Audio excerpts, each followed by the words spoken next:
What is going on, everybody? Welcome to my channel, Woody RC. We can see here we have the shocks taken off my Fcx10 Land Rover Camel Trophy, the Discovery, but all the shocks, they're all the same on all three models. One thing I just wanted to say, I had a couple of leaking shocks there, getting pretty wet, as you can see there on the bottom.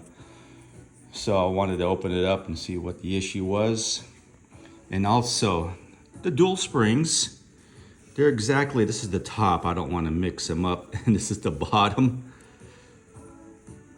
But they're exactly the same size and they feel exactly the same. I thought they would be softer on top and stiffer on the bottom, but they're not. They're exactly the same firmness. I mean, I can't tell, unless you have a gauge that could actually push that on the spring, see how much weight it would take to push these down. But as for a hand test, they feel exactly the same and they're the same length. But you can see there's my vehicle right there. And this has already been taken apart, but I didn't have O-rings, so I ordered some O-rings, and I measured the O-rings while they were on there. I should have taken them out, but I hope I got the right size. Let's give you guys a measurement of the shock shaft here. So if you have to do this. So that's what my gauge is reading there, 3.4, but this is a 3.5 millimeter shock shaft. Got the shock cap off. You can see there's one little O-ring inside there. Got the bottom shock eyelet pulled off. Got the bottom shock cap undone there from the shock body. Little plastic piece in there that goes inside the shock shaft there. Just make note, this is for the guys, if you're the first time taking these apart, you've never done a shock, just make sure you know the orientation of that piece right there. In case you didn't see that, as the orientation of this piece here. Now from here, I'm just going to go ahead and push this shock shaft all the way through now, so get to those O-rings inside. Now, when I originally pulled this out, that bottom O-ring, there are 5 O-rings in this thing. I thought maybe there was 2 at the most, but there's 5 in there. So make sure you order enough O-rings. And that bottom O-ring inside here, it wasn't even inside. It was all like twisted up on between inside the shock shaft and that plastic piece I just pulled off. So that was causing a bad leak. I thought I could go with 4 O-rings, and that didn't work. So I ordered some new O-rings. So let's just push the shock shaft all the way through here. The bottom, pull it out through the top. And that's what your shock shaft looks like right there.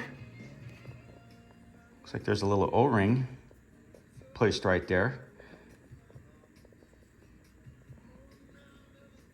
Not sure how that comes apart. I've never seen one like that. Usually it's a C-clip holding on something like that there. And you always want to look inside the shock body. Make sure there's no washers or spacers there on the inside. Sorry if that's blurring out on you. Here, I don't see anything in there. There's the 4 O-rings right there. Remember, there are 5 in there. I already pulled one out and threw it away. But I didn't get a good measurement on there. I wish I would have done that before I ordered these O-rings here on Amazon. Let's see what we got going on here. These are 3.5 inner diameter. The thickness of the O-ring is 1.5 millimeter. And the outside diameter of the whole O-ring here is 6.5 millimeter. Let's hope it's the same. If not, I'm gonna have to postpone this build and order some new O-rings. There's a shot of both O-rings here. The new one is on the left and the original is on the right, the white one. Okay, according to my measurements, everything is the same on the inside, on the outside, the diameter of the O-ring. But the thickness, this is, like it said when I ordered, a 1.5. This is like a 1.6, just slightly larger. Hopefully that won't be an issue. I mean, that's just probably how it comes out of the factory, or they could have, these things get swollen in there sometimes. They're sitting in oil. So I'm gonna put those in a little zippy. And I like to save my O-rings and spacers, just in case you need them for spacing out, some of your builds that you're doing. Now, normally when I would build my shock shafts, I would like to put this O-ring on through the top, you know, and then place the top in through the bottom. That way you're not dragging the O-ring over these rough threads here. But since I got that right there, those rough threads, I'm not gonna bother taking that off. I'm just gonna go over the threads with the O-ring. Just be very careful. I'm gonna place some of this Teflon tape over those threads, just keep those O-rings from tearing, I hope.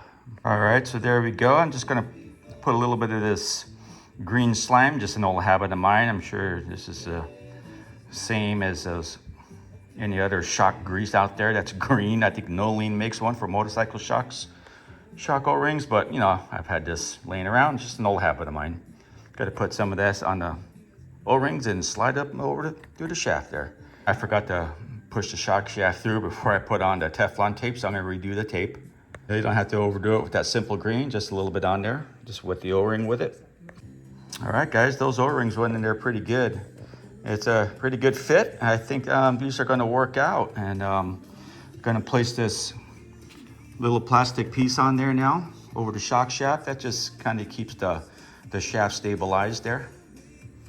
And remember this right there, that is the orientation of that little plastic shock piece there that goes on over the shaft inside the shock body. All right, it's time to screw on the bottom shock cap there. And when you screw this on, just make sure everything goes in there nice and snug as it should, and there's no O-ring binding. And there we go. That thing screwed on really smooth. It didn't bind up or anything. If it's binding up on you before you get the end of those threads when you're screwing this back on, something's going wrong. But that went on nice and smooth, just hand tight. You don't have to get a wrench or anything, wrench on that. Just your fingers, just hold one end of the shock one hand and tighten that up on there. And there it is, guys. Fresh O-rings in there. Now let's hope those O-rings, keep a good tight seal. For the most part, it's kind of normal to get a little bit wet on the bottom. It's hard to get these things, perfectly right, with the size of the O-rings around the shock shaft. And let's just hope that doesn't leak too much. If you got too much of a leak, starting to puddle up on the bottom of your shock perch here like this here, yeah, you don't have a good seal, something's going on. Now this part is personal preference. The oil you want to use in there, the brand, the weight of the oil. I think most companies stick with a standard of 35 weight oil. It's kind of a good medium for everybody to get started out with, but I'm gonna go a little bit thicker. I'm gonna go with this here. I use associated oil. Lotion oil is good also, but this is what I have already, so I'm sticking with this. Been using this for years, so I'm gonna go with the 45 weight oil in my shocks in all four corners. Now for me, what I like to do, I like to fill it about halfway with the oil, push the shock shaft all the way up over the oil, above the oil, pull the shock shaft back down. That way, you make sure you get that oil there on the bottom of the reservoir there, the shock body. So since I've done this shock already once before, trying to put the stock and using only four O-rings in there, you fill it up to about there, the oil. You don't go all the way or else it'll hydro lock on you. The shock shaft, you won't be able to push it all the way through. So if you're having that problem, just keep dumping out a little bit more oil as you're putting the shock cap back on the top part until you could, freely push the shock shaft. Cycle it up and down the inside the shock body there. Before putting on the shock cap, just make sure that O-ring is nice and snug in there at the bottom, that it's not bound up or binding on anything in there on the threads.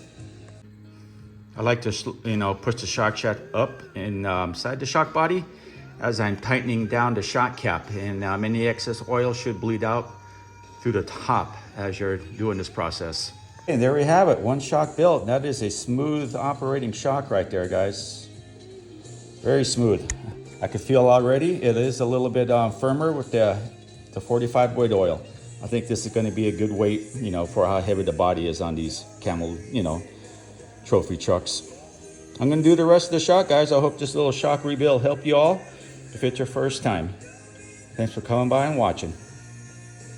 All right, guys, we are back here, and it's been a couple of days. I've been pushing up and down on this vehicle since it's been just sitting on the counter, and the bottom of those shocks are dry. I like that. So it looks like those O-rings are going to work out. get a good view there. And one thing I would like to see FMS implement into their replacement catalog for replacement parts like these, you can't purchase just the O-rings. You know, you got to purchase the whole shock. It's like 17 bucks a pair. It's pretty cheap still. But you know, if you want to just replace the O-rings, I'd like to see a replacement part, or at least a size of what O-rings you need, so you're not just kind of guessing, you know, for the guys that just want to replace the O-rings and try out different O-rings. But yeah, it'd be nice if that was available instead of just purchasing the whole shock. But anyways, yeah, those O-rings are working out so far. You know, that's just sitting on the countertop. It's a whole different story when you start getting out there on the dust and stuff, but they got a pretty good rating on their website, you know, for their durability. So just hoping it works out. If not, we'll go with something else. No big deal. I want to show you something also. All right, here we go. It's got a new look. Now this is just a temporary look. You know, in case I want to buy some new wheels, some metal wheels, if I want to go with black or not. These actually look fine on here. These are the wheels and tire combo that came on my axial Fcx 10.3, my early Bronco. This is a Falcon Wild Peak tire. And those are the wheels it came with. You know, it is an old school looking wheel. I like the black, kind of goes with all the black accents on the vehicle actually. Has a good look. That is a little bit, just about 4 millimeters shorter in circumference to the, you know, the stock tire. I measured them with my calipers. It came out to about 4.66, and the tire, you know, I measured these tires off the vehicle, and the stock tire came out to a 4.7.